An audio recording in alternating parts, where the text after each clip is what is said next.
Hey, what's going on, guys? I'm coming to you today with the much requested ranking ships in X-Wing, and I started out breaking down the Rebel ships first. So I'm going to give you my top rank of Rebel ships. I am breaking this down into multiple videos so you don't have a really, really long video going through every one of them because there are so many.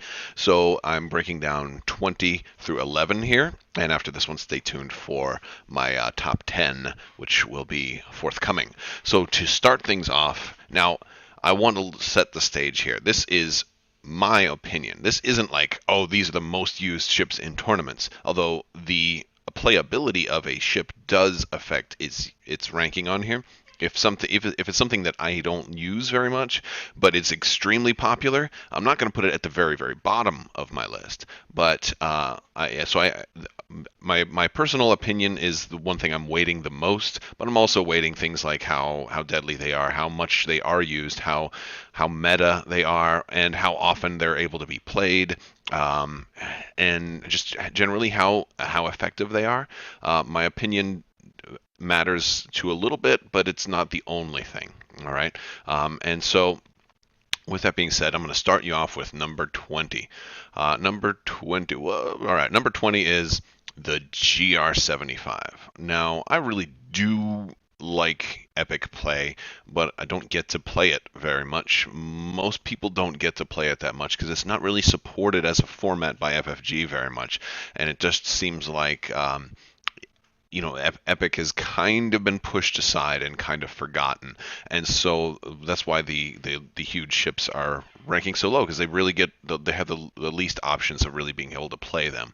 And also this one is especially has the worst spot because it's the only Epic ship that has no guns. It still can be used offensively to try to ram, but it's just doesn't have much of anything. It is kind of cheap for an epic ship, but that's only for an epic ship. It's cheap. It's still expensive for a ship, and it's just without any guns too. And one of the best fixes that the huge ships got was the ability to take normal ordnance, and he can't even do that. So it's a real shame that there's not a single gun on this thing because in just about every other version of it, they do have some ability to shoot. So coming in at number 20 is the no teeth GR75. At number 19, it's the Tantive 4 expansion. Now, again, I do like Epic Play an awful lot, but this one in particular, being better than the GR75, is still I have so few opportunities to actually fly it. That's why I'm putting it so low. I put it a little lower than I might want to, but mostly because Epic ships are probably going to rank at the bottom of my list right now.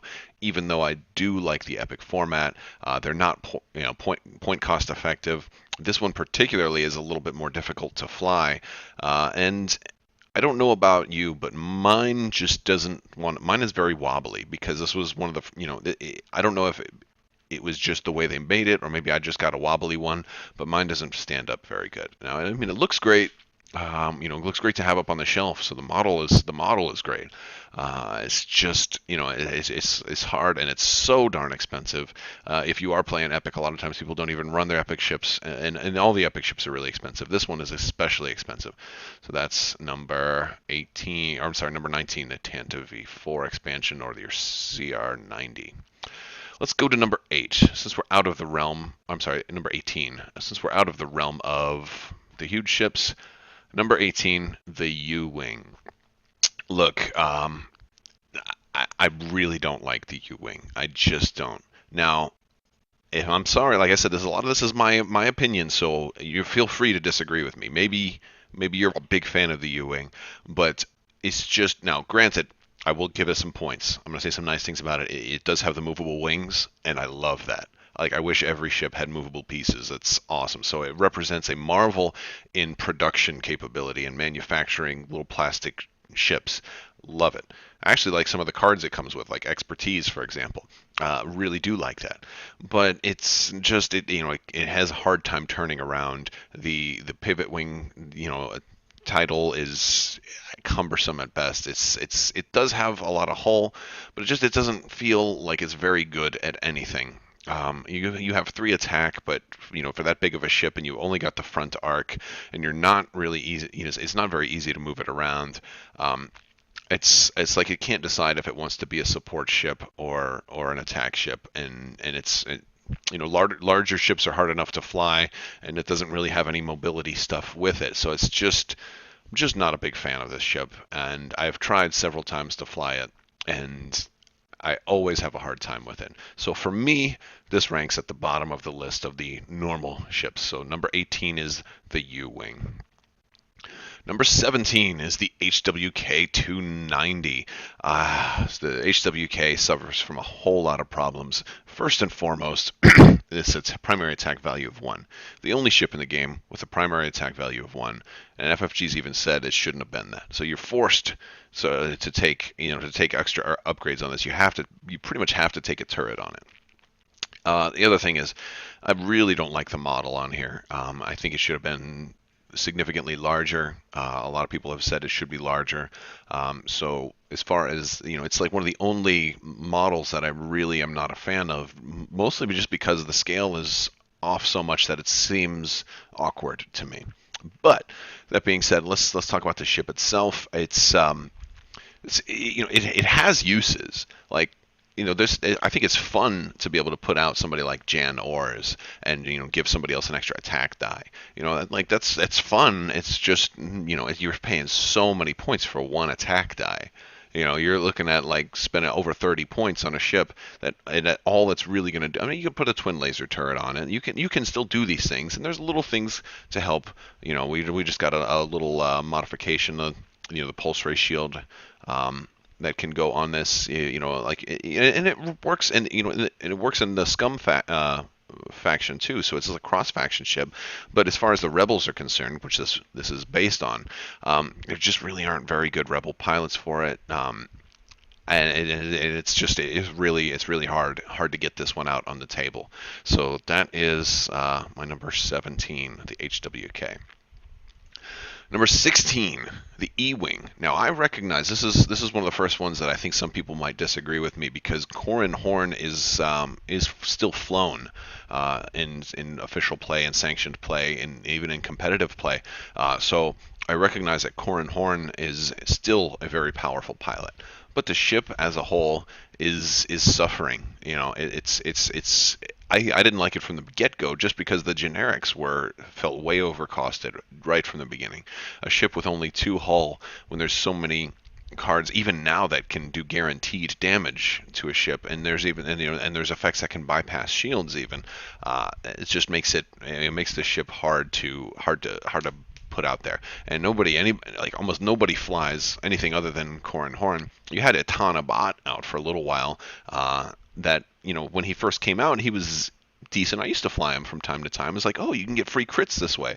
But now there's just so many ways to modify your dice and reliably modify your dice that it's hard to justify taking a ton of bot, because he's just not that good, and he's a PS5 too. So he ranks kind of lower in the pilot skill arena too.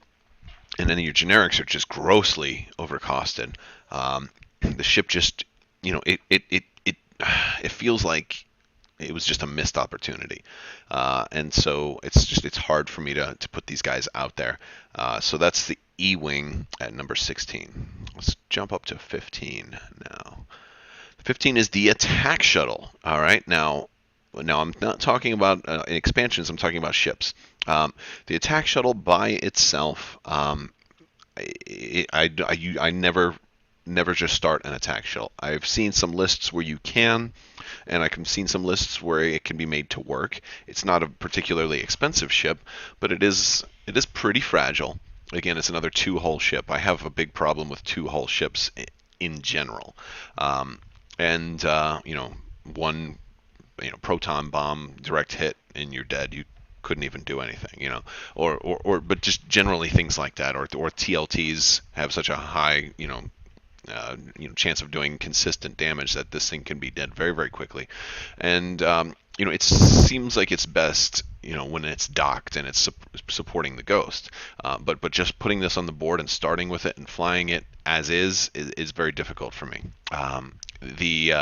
And that's really my problem with the attack shuttle by itself. And the thing is, I've also found that when I do have it docked in a ghost, a lot of times I never deploy it. There are times where it's just perfect to do it, but 90% of the time when I could choose to deploy it or keep it docked, most of the time I just keep it docked. So that tells you how little I like the ship. If where I could, I'm choosing not to deploy it when I could. So the attack shuttle ranks kind of low. It's not really that bad. It's not at the bottom of the list, but I'm not a fan of just flying it by itself. All right. Next up, Z95 Headhunters. Now these guys I might have put a little bit too low. They have their uses and they're just not flashy. So the Z95, you've got your, it's your swarm ship for the rebels. It was really nice when the rebels finally got a nice dedicated swarm ship, and that's great.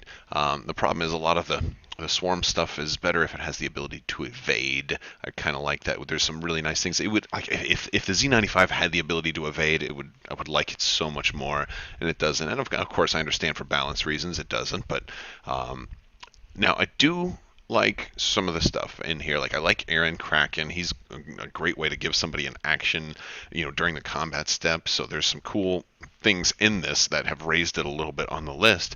I just find more often than not, a ship with only 2 attack dice that's not doing something to increase those attack dice, really suffers for me. I'm a big fan of 3 plus, and what I mean by that is 3 and something a little extra. Well, so you can reliably do a minimum of 3 damage, and it's hard to get that out of the Z95s. Again, they're great to you can toss 1 or 2 of them into a list a lot of times to just get some extra ships out there, get some either blockers or it's a cheap option to drop off a missile too, and then new missiles come out. As new missiles come out, these guys can be potentially improved, but yeah, they rank kind of low for me. I end up not flying them a whole lot. They're not terrible, and the fact that they have 2 shields is good, but they are pretty squishy and they don't really hit too hard. So that's the Z95. Next up, the T65 X-Wing. Now this one was a tough place for me to rank it. So this one is at number 13. At 13, it's close to the middle for me, and it was very difficult for me to place the T65 X-Wing. On one hand, you've got a ship that everybody's crying out to get fixed. All right, it's overcosted. It can't compete. It's not meta. Nobody'd ever take it. But on the other hand, you've got Biggs, which people are taking left and right. Biggs is very, very strong, and so everybody's like, well, how can they fix the T65 without also buffing Biggs? And so it's at a very difficult place. But then I used my own sense of center to try to come up with some justifications for where this guy should be. First off, I couldn't put it too far down the list because the game is called X-Wing. This is the ship that the game is based on. So that's awesome. It does have more than 2 hull, and it does have more than 2 attack. So it's got some things that I like. It is a little bit too expensive, so I couldn't put it too high. But I mean, it's the classic ship. It also has some really good pilots besides Biggs. Like Wedge is a great pilot. He's just not in a great ship. Wes Jansen is a great pilot. He's just not in a great ship. And there are several, really nice pilots for the X-Wing. It's just a shame that they're in the X-Wing. You kind of wish you could, see what, Wedge in something else. But I do love the ship. It's the most iconic fighter in the game. And so it deserved to go up a little bit before that because of the heart factor. I care about this ship, and I do try to fly it because people don't expect the X-Wing, especially since the T-70 was like completely so much better than the X-Wing. People usually expect you're only going to fly big, so I like to fly Wedge from time to time, or sometimes Wes Jansen, or sometimes Porkins, or sometimes even Luke if you want to be thematic. It's the only way to get Luke Skywalker as a pilot right now. So that's cool. I just I wish I could have put it higher, but yes, that's the X-Wing, the T-65, the original at number 13. Let's move up to number 12. At number 12, we have the Y-Wing. Now, you might be a little surprising that I've got a Y-Wing above the X-Wing, but it's that the Y-Wing has so many more uses right now. For one, the Y-Wing's pretty strong. It's got 8 hull, or I'm sorry, 5 hull and 3 shields, so it's got 8. It's got way more hit points. And TLTs are still a thing, so you can still run several Y-Wings with turrets. There's new turrets that are always coming out. There's also new torpedoes that are always coming out. And then also, because you can also outfit a Y-Wing with bombs, you can run a Y-Wing as a turret platform, as a torpedo platform, or as a bomb platform. There's a lot of different ways to run them. I'm also a big fan of Horton Salm, and I really like to fly him a lot because I can shoot 3 times with him, and I like to give him something like expertise or marksmanship, and then because you have to give him the astromech that gives him the elite pilot talent, and then the BTL title and a twin laser turret. And so now at range 3, he gets to attack 3 times, and he gets to full rerolls and full focus with crit each time. Also, if you do marksmanship, you just have to keep them in arc. So, like, it's I really like Horton Salm. Imagine him in another ship too. So I like the BTL title for the Y-Wing too. That gave it another way that you can kind of run it. So it seems like there's a lot more options. When I look at a Y-Wing, I'm like, oh, how am I going to run this one today? So it's not super flashy, but it also can take the astromech, which is nice. There's not too many ships that can take astromech, so that's also good. Really, the only bad thing I can say about the Y-Wing is that one, I think it was Gold Squadron art that was just really warped. But yes, I like the Y-Wing. Really big fan of Horton Salm, and I like the different ways that the Y-Wing can be configured. It's kind of done a good job to stay relevant without being completely overpowered. I think for a little while when TLTs first came out, it was a little bit OP, and it's done good. It's in I think a comfortable spot right now. So that's the Y-Wing at number 12. And now we're going to move up to the top spot on this list, being number 11, and that is the Outrider, the YT2400. So the YT2400 is ranked up a little bit more because of how much I wanted to see this ship. When I first got into X-Wing, this was at the top of my list of EU ships that I wanted to see make it in the game. Just for reference, I came in around Wave 3. So a lot of my favorite ships were already in the game at that point. And so this was the next one that I just had to see. So when this one finally came out, I was overjoyed. Very happy to see it. It is still a flyable ship. Dash Rendar is still a good pilot. Running a heavy laser cannon turret is still nice. It's not the only thing that people fly anymore. It's not like super overpowered anymore. I think it's a little bit more underpowered, but still relevant. It's a tough ship. You've got 10 hull on there, but it is a large ship, so you still suffer from the the half points when you've lost half your health. But it's it's a great sculpt. I think it looks beautiful. I think it's fun to have out there. Definitely a unique title. Gives you something that's all new to do, and you don't even have to run the title, but most people do.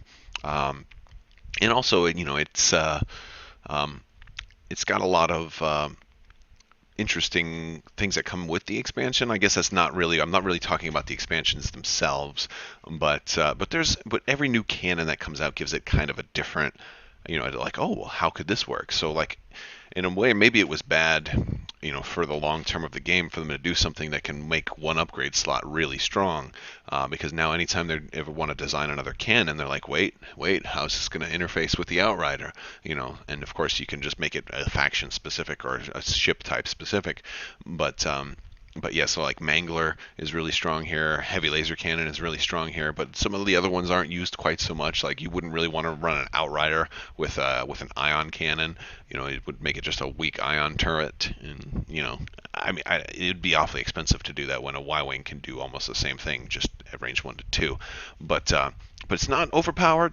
It's beautiful, and it definitely is fun, and so I have a good time. And one of the first books I read growing up was Shadows of the Empire, and which had Dash Rendar and Black Sun and all of that stuff. So and in that, if you remember the Nintendo 64 game, that was like prime time for me as a teenager playing that. So a lot of good memories about this ship, and the fact that it's still in a comfortable spot without being too weak or too strong for the game makes me feel pretty good about it, putting it kind of right in the middle of the list.